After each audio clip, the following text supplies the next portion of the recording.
ಎಲ್ಲರಿಗೂ ನಮಸ್ಕಾರ. ಮಂಜುಳಾ ಹಂಚನ ಯೂಟ್ಯೂಬ್ ಚಾನಲ್ಗೆ ಸ್ವಾಗತ. ಇವತ್ತಿನ ನನ್ನ ವಿಡಿಯೋ ಕ್ಲಾಸ್ 9ನೆಯ ತರಗತಿಯ ಕನ್ನಡ ಭಾಗ 2 ಪದ್ಯ 7 ನಿನ್ನ ಮುತ್ತಿನ ಸತ್ತಿಗೆಯನ್ನಿತ್ತು ಸಲಹು. ಈ ಪಾಠದ ಕವಿ ಪರಿಚಯ ಹಾಗೂ ಪ್ರಶ್ನೋತ್ತರಗಳನ್ನು ತಿಳಿದುಕೊಳ್ಳೋಣ. ಈ ಒಂದು ವಿಡಿಯೋ ನಿಮಗೆ ಇಷ್ಟವಾದಲ್ಲಿ ಸಬ್ಸ್ಕ್ರೈಬ್ ಮಾಡಿ, ಶೇರ್ ಮಾಡಿ, ಲೈಕನ್ನು ಕೊಡಿ. ಪೂರ್ತಿ ವಿಡಿಯೋ ಮುಗಿಯುವವರೆಗೂ ವಾಚ್ ಮಾಡಿ ಮಕ್ಕಳೇ.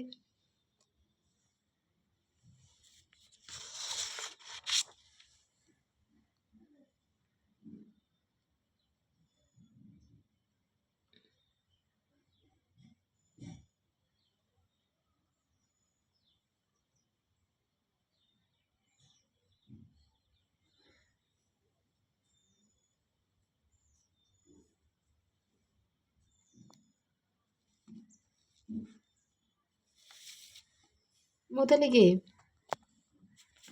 ಕೃತಿಕಾರರ ಪರಿಚಯವನ್ನು ತಿಳಿದುಕೊಳ್ಳೋಣ. ಕವಿ ಪರಿಚಯ. ಕವಿ ರಾಘವಾಂಕ. ಸಾಮಾನ್ಯ ಶಕ ಸುಮಾರು 1225. ಇವರ ಗುರು ಹರಿಹರ. ಕಾವ್ಯಗಳು ಹರಿಶ್ಚಂದ್ರ ಕಾವ್ಯ, ಸಿದ್ಧರಾಮಚರಿತ್ರೆ, ಶರಭ ಚರಿತ್ರೆ, ವೀರೇಶ್ವರ ಚರಿತೆ, ಸೋಮನಾಥ ಚರಿತೆ, ಹರಿಹರ ಮಹತ್ವ. ಇನ್ನು ರಾಘವಾಂಕರ ಪ್ರಸಿದ್ಧಿಗಳನ್ನು ನೋಡೋದಾದರೆ ಉಭಯ ಕವಿ ಕಮಲ ರವಿ, ಕವಿ ಶರಭ ಬೇರುಂಡ, ಷಟ್ಪದಿಯ ಬ್ರಹ್ಮ ಎಂಬ ಬಿರುದುಗಳಿದ್ದವು. ಇವರ ದೈವ ಹಂಪಿ ಕ್ಷೇತ್ರದ ಪಂಪಾವತಿ ವಿರೂಪಾಕ್ಷ. ಹಂಪಿ ಕ್ಷೇತ್ರದ ಪಂಪಾವತಿ ವಿರೂಪಾಕ್ಷನ ಪರಮ ಭಕ್ತರಾಗಿದ್ದರು. ಆಯ್ಕೆ ರಾಘವಾಂಕ ಕವಿ ವಿರಚಿತವಾದ ಪ್ರಸ್ತುತ ಪದ್ಯಭಾಗವನ್ನು ಶ್ರೀ ಟಿ ಎಸ್ ವೆಂಕಣ್ಣಯ್ಯ ಸಂಪಾದಿಸಿರುವ ಹರಿಶ್ಚಂದ್ರ ಕಾವ್ಯ ಸಂಗ್ರಹ ಗ್ರಂಥದ ವಿಶ್ವಾಮಿತ್ರಾಶ್ರಮ ಪ್ರವೇಶ ಭಾಗದಿಂದ ಆಯ್ಕೆ. ಇನ್ನು ಅಭ್ಯಾಸಕ್ಕೆ ಸಂಬಂಧಪಟ್ಟಂಥ ಪ್ರಶ್ನೆಗಳನ್ನು ನೋಡೋಣ. ಮುಖ್ಯ ಪ್ರಶ್ನೆ ಅ. ಕೊಟ್ಟಿರುವ ಪ್ರಶ್ನೆಗಳಿಗೆ ಒಂದು ವಾಕ್ಯದಲ್ಲಿ ಉತ್ತರಿಸಿ.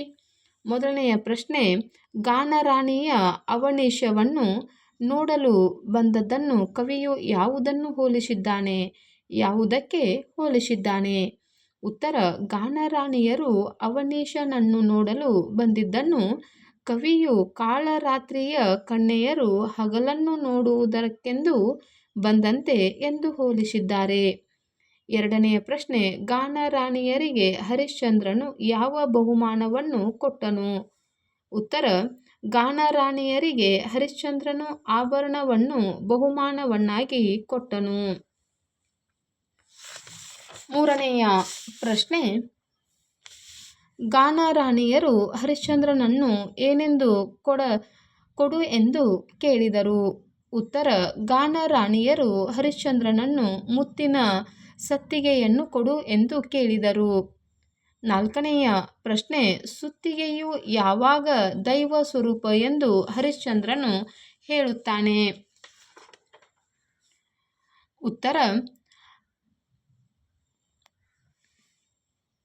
ಸುತ್ತಿಗೆಯು ರಾಜಪಟ್ಟ ಕಟ್ಟುವಾಗ ದೈವ ಸ್ವರೂಪ ಎಂದು ಹರಿಶ್ಚಂದ್ರನು ಹೇಳುತ್ತಾನೆ. ಮುಖ್ಯ ಪ್ರಶ್ನೆ ಆ. ಕೊಟ್ಟಿರುವ ಪ್ರಶ್ನೆಗಳಿಗೆ 3-4 ವಾಕ್ಯಗಳಲ್ಲಿ ಉತ್ತರಿಸಿ. ಮೊದಲನೆಯ ಪ್ರಶ್ನೆ, ವಿಶ್ವಾಮಿತ್ರನ ತಪೋಬಲದಿಂದ ಜನಿಸಿದ ಕನ್ಯೆಯರ ರೂಪಲಾವಣ್ಯ ಹೇಗಿತ್ತು ವಿವರಿಸಿ. ಉತ್ತರ, ಕಾಳರಾತ್ರಿಯ ಕನ್ಯೆಯರು ಹಗಲನ್ನು ನೋಡಲು ಬಂದಂತೆ ದೇವತೆಗಳು ಮತ್ತು ರಾಕ್ಷಸರು ಸಮುದ್ರವನ್ನು ಮಂಥನ ಮಾಡುವ ಸಮಯದಲ್ಲಿ ವಿಷಯ ಬಂದು ಆ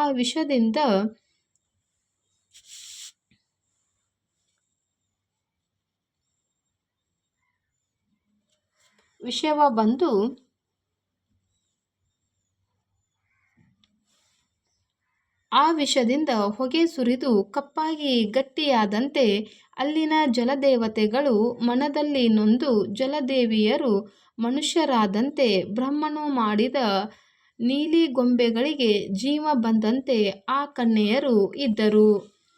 ಎರಡನೆಯ ಪ್ರಶ್ನೆ, ಗಾನರಾಣಿಯರು ಏನೆಂದು ಹರಿಶ್ಚಂದ್ರನನ್ನು ಕೀರ್ತಿಸಿ ಹಾಡಿದರು ವಿವರಿಸಿ. ಉತ್ತರ, ಗಾನರಾಣಿಯರು ಹರಿಶ್ಚಂದ್ರನನ್ನು ಕುರಿತು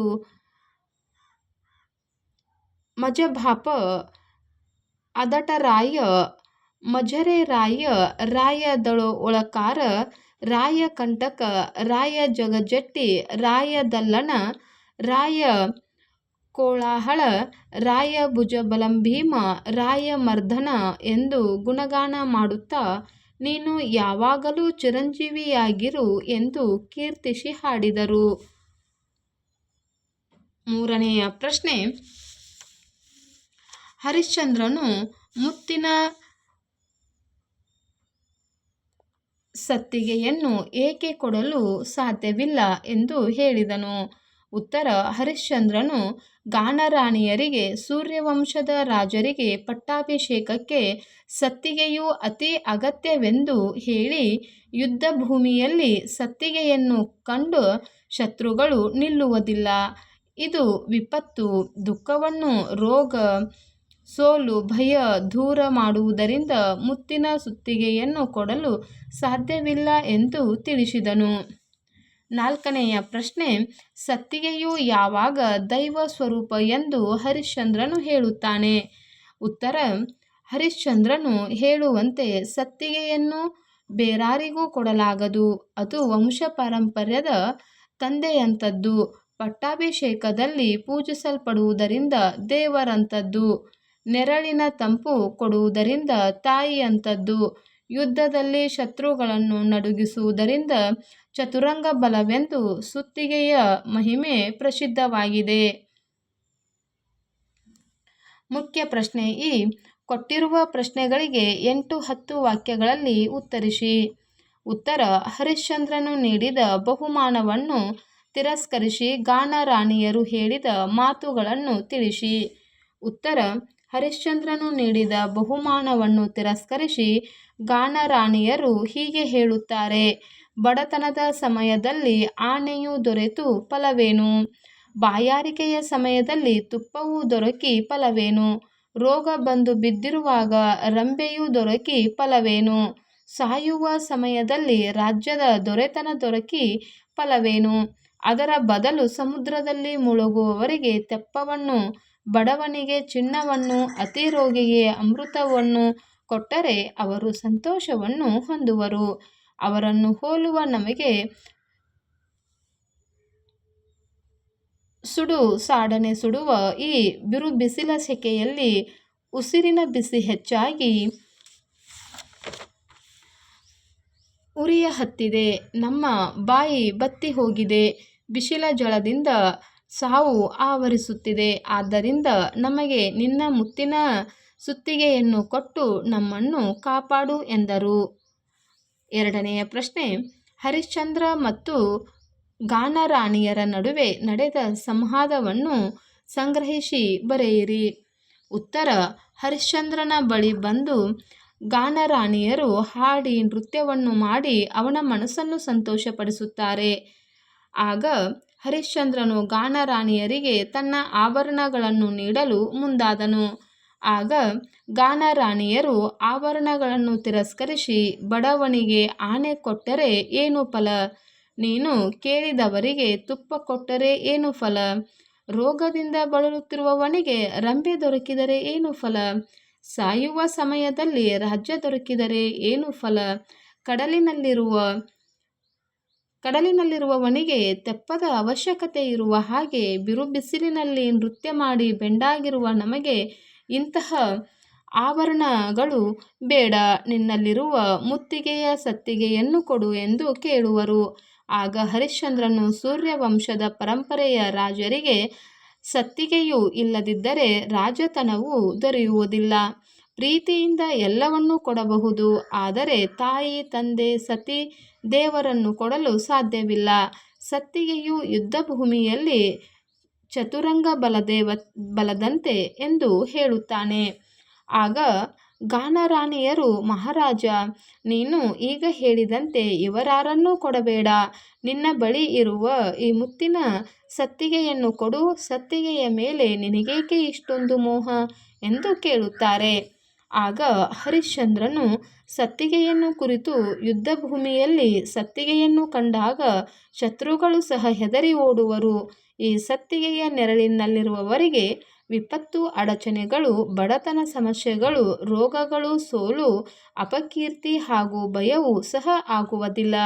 ಈ ಎಲ್ಲ ಕಾರಣಗಳಿಂದ ಮುತ್ತಿನ ಸತ್ತಿಗೆಯನ್ನು ಕೊಡಲು ಸಾಧ್ಯವಿಲ್ಲ ಎಂದು ಗಾನರಾಣಿಯರಿಗೆ ಹೇಳಿದನು. ಮುಖ್ಯ ಪ್ರಶ್ನೆ: ಈ ಸಂದರ್ಭ ಸಹಿತ ಸ್ವಾರಸ್ಯವನ್ನು ವಿವರಿಸಿ. ಮೊದಲನೆಯ ಸಂದರ್ಭದ ವಾಕ್ಯ: ಸಂದ ಕಾರಿರುಳು ಕಣ್ಣೆಯರು ಹಗಲಂ ನೋಡಲೆಂದು ಬಂದರು. ಆಯ್ಕೆ: ಈ ವಾಕ್ಯವನ್ನು ರಾಘವಾಂಕನು ರಚಿಸಿರುವ ಹರಿಶ್ಚಂದ್ರ ಕಾವ್ಯದಿಂದ ಆರಿಸಿಕೊಳ್ಳಲಾದ ನಿನ್ನ ಮುತ್ತಿನ ಸತ್ತಿಗೆಯನ್ನಿತ್ತು ಸಲಹು ಎಂಬ ಗದ್ಯಭಾಗದಿಂದ ಆರಿಸಿಕೊಳ್ಳಲಾಗಿದೆ. ಸಂದರ್ಭ: ಹರಿಶ್ಚಂದ್ರನ ಬಳಿಗೆ ಬಂದ ಗಾನರಾಣಿಯರ ರೂಪವನ್ನು ವರ್ಣಿಸುವ ಸಂದರ್ಭದಲ್ಲಿ ಕವಿ ಈ ಮಾತನ್ನು ಹೇಳಿದ್ದಾರೆ. ಕಾರಿರುಳುವಂತಿರುವ ಕನ್ಯೆಯರು ಹಗಲಿನಂತೆ ಕಾಂತಿಯುತನಾಗಿದ್ದು ಮಹಾರಾಜನನ್ನು ನೋಡಲೆಂದು ಬಂದರು ಎಂದು ವರ್ಣಿಸಲಾಗಿದೆ. ಸ್ವಾರಸ್ಯ: ಗಾನರಾಣಿಯರನ್ನು ಕಾರಿರುಳಿಗೂ ಹರಿಶ್ಚಂದ್ರನನ್ನು ಹಗಲಿಗೂ ಸಮೀಕರಿಸಿರುವುದು ಸ್ವಾರಸ್ಯಕರವಾಗಿದೆ. ಎರಡನೆಯ ಪ್ರಶ್ನೆ: ಬಡತನದ ಹೊತ್ತಾನೆ ದೊರಕಿ ಫಲವೇನು? ಆಯ್ಕೆ: ಈ ವಾಕ್ಯವನ್ನು ರಾಘವಾಂಕನು ರಚಿಸಿರುವ ಹರಿಶ್ಚಂದ್ರ ಕಾವ್ಯದಿಂದ ಆರಿಸಿಕೊಳ್ಳಲಾದ ನಿನ್ನ ಮುತ್ತಿನ ಸತ್ತಿಗೆಯನ್ನಿತ್ತು ಸಲಹು ಎಂಬ ಪದ್ಯಭಾಗದಿಂದ ಆರಿಸಿಕೊಳ್ಳಲಾಗಿದೆ. ಸಂದರ್ಭ: ಹರಿಶ್ಚಂದ್ರನು ತನ್ನ ಬಳಿಗೆ ಬಂದು ಅಮೋಘವಾಗಿ ನರ್ತಿಸಿ ಮನಸ್ಸಿಗೆ ಸಂತಸ ನೀಡಿದ ಗಾನರಾಣಿಯರಿಗೆ ಆಭರಣಗಳನ್ನು ಬಹುಮಾನವಾಗಿ ನೀಡಿದಾಗ ಅವರು ಅದನ್ನು ತಿರಸ್ಕರಿಸಿ ಹರಿಶ್ಚಂದ್ರನಿಗೆ ಈ ಮಾತನ್ನು ಹೇಳುತ್ತಾರೆ.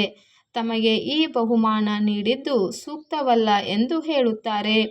ಸ್ವಾರಸ್ಯ: ಬಡತನದಿಂದ ಕೂಡಿರುವವನಿಗೆ ಆಶೆ ಕೊಡುವುದರಿಂದ ಅವನಿಗೆ ಪ್ರಯೋಜನವಾಗುತ್ತದೆಯೇ ಎಂದು ಹೇಳುವುದು ಸ್ವಾರಸ್ಯಕರವಾಗಿದೆ.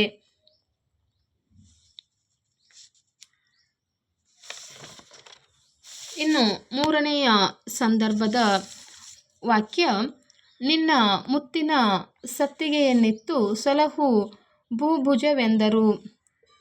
ಆಯ್ಕೆ: ಈ ವಾಕ್ಯವನ್ನು ರಾಘವಾಂಕನು ರಚಿಸಿರುವ ಹರಿಶ್ಚಂದ್ರ ಕಾವ್ಯದಿಂದ ಆರಿಸಿಕೊಳ್ಳಲಾದ ನಿನ್ನ ಮುತ್ತಿನ ಸತ್ತಿಗೆಯನ್ನಿತ್ತು ಸಲಹು ಎಂಬ ಪದ್ಯಭಾಗದಿಂದ ತೆಗೆದುಕೊಳ್ಳಲಾಗಿದೆ. ಸಂದರ್ಭ: ಗಾನರಾಣಿಯರು ಕಡಲಿನಲ್ಲಿ ಮುಳುಗುವವನಿಗೆ ತೆಪ್ಪವನ್ನು, ದಾರಿದ್ರ್ಯವಿರುವವನಿಗೆ ನಿಧಿಯನ್ನು, ಅತಿ ರೋಗಿಗೆ ಅಮೃತವನ್ನು ಕೊಟ್ಟರೆ ಅವರು ಸಂತೋಷ ಪಡುತ್ತಾರೆ. ಈ ಸುಡುವ ಬಿರುಬಿಸಿಲಿನಲ್ಲಿ ಇರುವ ನಮಗೆ ನಿಮ್ಮ ಮುತ್ತಿನ ಸತ್ತಿಗೆಯನ್ನು ಕೊಟ್ಟು ಸಲಹು ಎಂದು ಹರಿಶ್ಚಂದ್ರನನ್ನು ಕೇಳುವ ಸಂದರ್ಭದಲ್ಲಿ ಈ ಮಾತನ್ನು ಹೇಳಿದ್ದಾರೆ.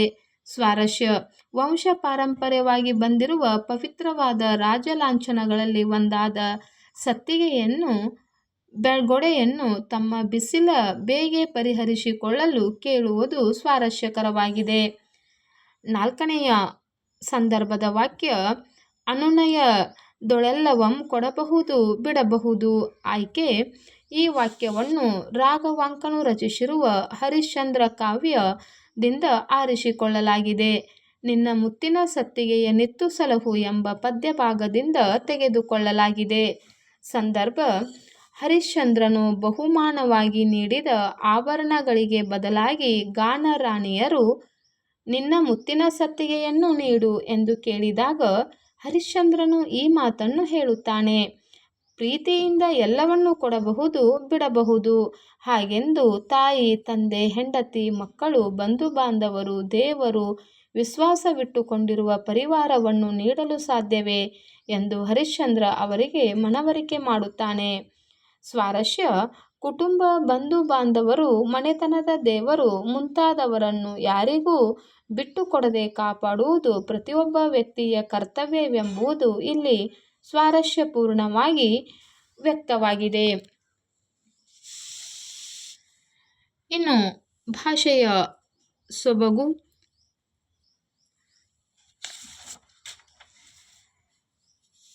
ಭಾಷಾ ಚಟುವಟಿಕೆಯನ್ನು ನೋಡೋಣ. ಭಾಷಾ ಚಟುವಟಿಕೆಯಲ್ಲಿ ಮುಖ್ಯ ಪ್ರಶ್ನೆ ಅ. ಕೊಟ್ಟಿರುವ ಪ್ರಶ್ನೆಗಳಿಗೆ ಉತ್ತರ ಬರೆಯಿರಿ. ಮೊದಲನೆಯ ಪ್ರಶ್ನೆ: ಷಟ್ಪದಿ ಎಂದರೇನು?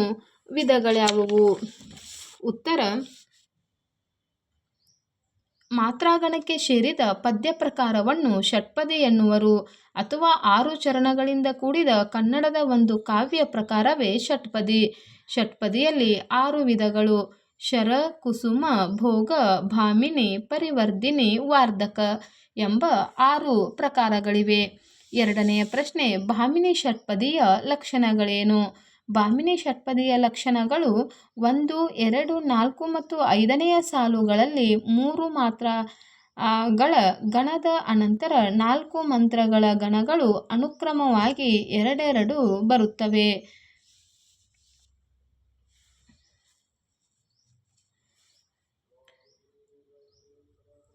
3 ಮತ್ತು 6ನೆಯ ಸಾಲುಗಳಲ್ಲಿ 3 ಮಾತ್ರೆಗಳ ಗಣದ ಅನಂತರ 4 ಮಾತ್ರೆಗಳ ಗಣಗಳು ಅನುಕ್ರಮವಾಗಿ 3 ಇದ್ದು ಕೊನೆಯಲ್ಲಿ ಬಂದು ಗುರುವಿನಿಂದ ಕೂಡಿದೆ. ಮೂರನೆಯ ಪ್ರಶ್ನೆ, ವಾರ್ಧಕ ಷಟ್ಪದಿಯ ಲಕ್ಷಣವನ್ನು ವಿವರಿಸಿ. ಉತ್ತರ: 1, 2, 4 ಮತ್ತು 5ನೆಯ ಸಾಲುಗಳಲ್ಲಿ 5 ಮಾತ್ರೆಗಳ 4 ಗಣಗಳಿವೆ. 3 ಮತ್ತು 6ನೆಯ ಸಾಲುಗಳಲ್ಲಿ 5 ಮಾತ್ರೆಯ 6 ಗಣಗಳು ಮತ್ತು 1 ಗುರು ನಿಯಮಿತವಾಗಿರುತ್ತದೆ.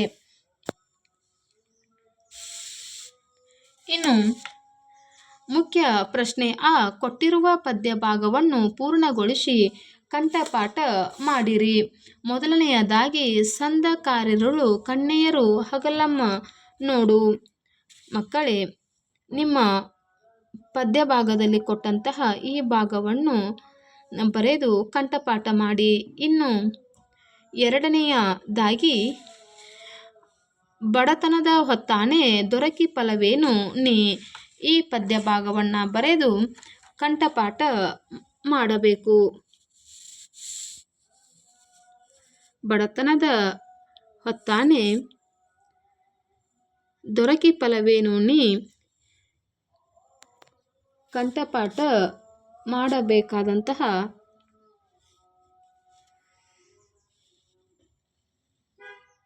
ಪದ. ಇನ್ನು ನೆಕ್ಸ್ಟನೆಯ ಮುಖ್ಯ ಪ್ರಶ್ನೆ, ಈ ಕೆಳಗಿನ ಪದ್ಯ ಭಾಗಕ್ಕೆ ಪ್ರಸ್ತಾರ ಹಾಕಿ ಗಣ ವಿಭಾಗ ಮಾಡಿ ಛಂದಸ್ಸಿನ ಹೆಸರನ್ನು ಬರೆಯಿರಿ. ಅನುನಯದೊಳೆಲ್ಲವಂ ಕೊಡಬಹುದು ಬಿಡಬಹುದು, ಜನನಿಯಂ ಜನಕನಂ ನಲ್ಲಳಂ ದೈವವಂ ಮನವಾರೆ ನಂಬಿ ನರ್ಚಿದ್ದ ಪರಿವಾರಮಂ ಕೊಡುವ ಬಿಡುವತಿ ಕಲಿಗಳು.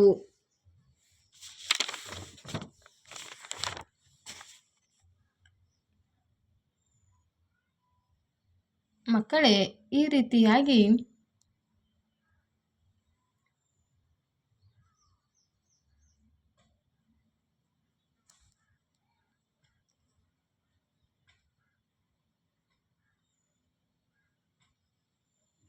ಹೇಳಬಹುದು.